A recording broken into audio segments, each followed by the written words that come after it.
আসসালামু আলাইকুম গাইস, এমন একটা রিপ্লাই ভিডিও নিয়ে আসলাম।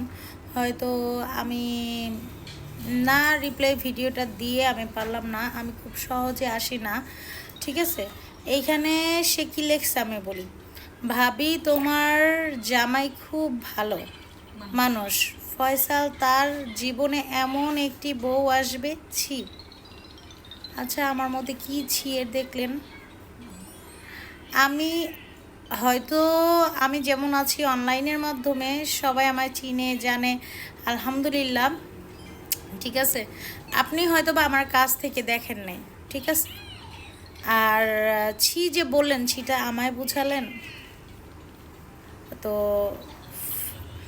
ফয়সাল ভালো মানুষ, আমি যদি ভালো মানুষ না হইতাম ফয়সাল আমার সাথে থাকতো না, ঠিক আছে। কবেই আপনি যদি মেয়ে হন তাহলে আপনার কাছে চলে যেত, ঠিক আছে। যদি আপনি মেয়ে হন তাহলে মনে হয় আপনার কাছে চলে যেত, যদি আমি খারাপ মানুষই হইতাম। আর ভালো মানুষ না, আমি খারাপ মানুষ, এটা হচ্ছে আমার ক্লায়েন্টরা জানে, আমার রিলেটিভরা জানে। ইভেন আপনারও অনেক জেলাসি হয় যে আমি ফয়সালের লাইফে আসছি, ফয়সালের লাইফটাই চেঞ্জ করে দিছি, ঠিক আছে।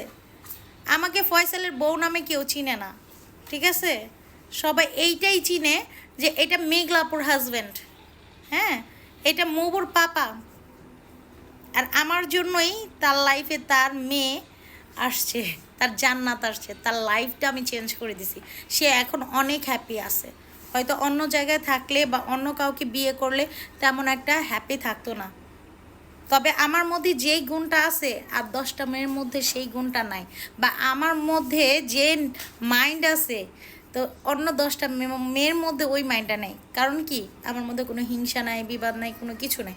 আমি চাই সবাইকে নিয়ে থাকতে, আমি চাই সবাইকে নিয়ে হাসি খুশি থাকতে। তো কে কি ভাবলো না ভাবলো সেটা আমার দেখার বিষয় না।